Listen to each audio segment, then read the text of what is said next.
Hi. Sorry, didn't see you there. Welcome to another video. My name is Lila, and in this video, I want to share with you how I made this delicious donut B-roll.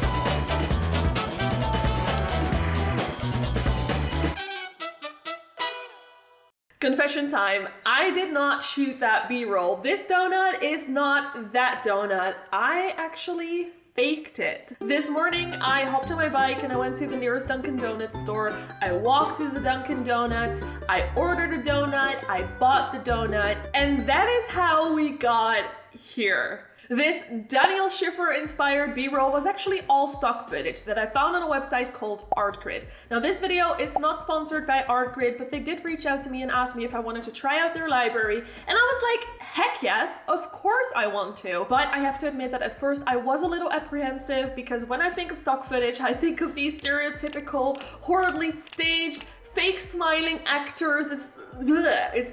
It's horrible. But thankfully, ArtGrid is not like that. In fact, ArtGrid is actually very selective with whom they work with, and as well as the footage that they provide on their website. Everything is handpicked. It's from the best cinematographers and filmmakers, and I honestly think that it is very, very high quality footage. It is something that I am not able to produce at this point. So it's really great to have a library that I can go to and I can use some footage from. Now, if you're not sold on the idea of using stock footage, let me give you a few reasons why I think stock footage is great and why I personally use it. The first reason is a very obvious one, because if you didn't know, we're in a pandemic right now. We've been in this for almost a year and we have very limited options when it comes to shooting stuff. I already touched on this in the beginning of the video, but it has been challenging. So having a library with very high quality, well-lit footage that you can use for your documentary, your vlog, a commercial, or just to brush up your editing skills, it is a great solution and something that I have been enjoying using during this time. The second reason is something that I am afraid most of us have experienced before, and it is when you go out to shoot, whether it is a paid shoot or just a vlog or something, you come home, you start editing, and you realize that you're missing some clips. Now you can do two things. You can go out again, sometimes there's even a budget involved, to film those missing clips. Or you can use something like ArtGrid. And the last reason, which is reason number 3, is that you can just be a lot more creative. There is no budget involved. Like in most productions, there is a budget involved. And in this case, the only budget that you need is for ArtGrid. And if you do decide to go with ArtGrid, you can use the footage everywhere, not just your YouTube channel, not just on YouTube, but everywhere. So if you have some client videos that need to be done, you can actually use the videos on ArtGrid for your client video without any extra cost. The fee that you pay covers everything. And as I'm saying this, I realized that I should have been sponsored for this video. I'm an idiot. But yeah, if you want to check it out, go and check the link in my description, because then you actually get 2 months for free, which is a pretty good deal. What is the first thing that we all need when we start a video? We need an idea, and I didn't really have an idea when I started this project.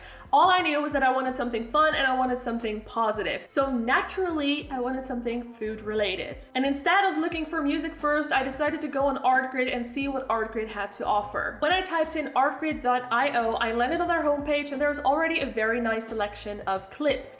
But I wanted food, so I went to the menu and I clicked on food. Now there's also some other really cool ways that you can filter your search. For example, there's handheld, there's slow motion, there's close-up. It is really great, but in this case, I just wanted to see what kind of food shots they had to offer. So I found this super colorful donut clip and I immediately knew this is what I'm gonna do. I'm going to make a very fun little commercial, B-roll sequence, whatever you want to call it, with this donut. And the best part is when you click on a clip, for example, I clicked on this donut clip, you don't just get this one donut clip. If you go down a little bit, you will see this entire selection that was created by the filmmaker of similar clips. And I really recommend to take advantage of this, whether you're working on a food B-roll or you're working on a commercial or a short film. It is always a good idea to use multiple angles, so take advantage of the collection that is made by the filmmaker. So what I did was I checked out the story, I added a bunch to my basket, then I clicked on my basket, I clicked on checkout, and then an email was sent to me. Now,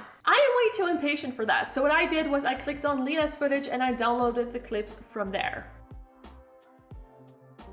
So obviously, the first thing that I did was I imported the song and the clips to Premiere Pro. Then I opened up the storyboard view and I categorized all the clips by color, just to make it a little bit easier. Then I created a new sequence and I dropped the song on the timeline, and then I just cut it to my liking. And a little pro tip, use the end of the song, like right after the bridge, the last chorus, that is where all the instruments are in, that's like the most epic part, which works great for B-roll.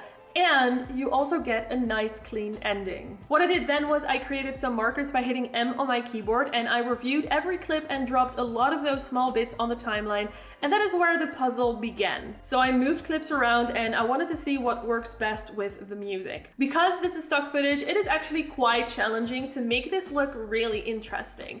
I didn't want only hard cuts, but obviously with stock footage you don't get those fancy whip transitions, so I had to make something myself. So one thing that I did was I used a mask transition to go from this one clip to the next one. Now the other thing is that some clips were in slow motion or they were just too slow for me, so I sped them up. I also added some zoom to some of the clips, and then I also manipulated the color of one of the clips because I needed 4 colors and I only had 3. So how I did this was with the HSL secondary. I just used the eyedropper and then I changed the color to purple.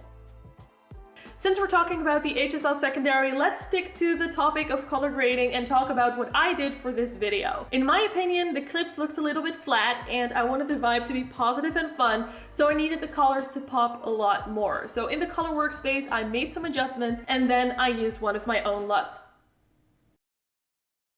To really finish this B-roll sequence, I needed some sound effects, and I actually found this whoosh from ArtGrid's limited edition holiday effects pack that they are now offering for free on top of those 2 free months. So I dropped those whooshes on the timeline, I moved them around to really make them in sync with the transitions that I was using, and then finally I ended up with something like this.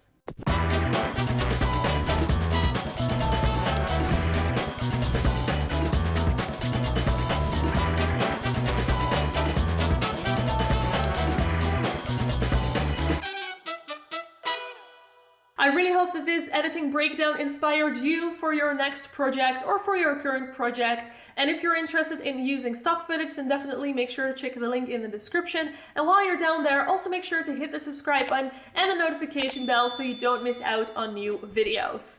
This donut has been looking at me the entire time. I can finally eat it. Still not worth $2.25, but it's pretty good. Pretty good.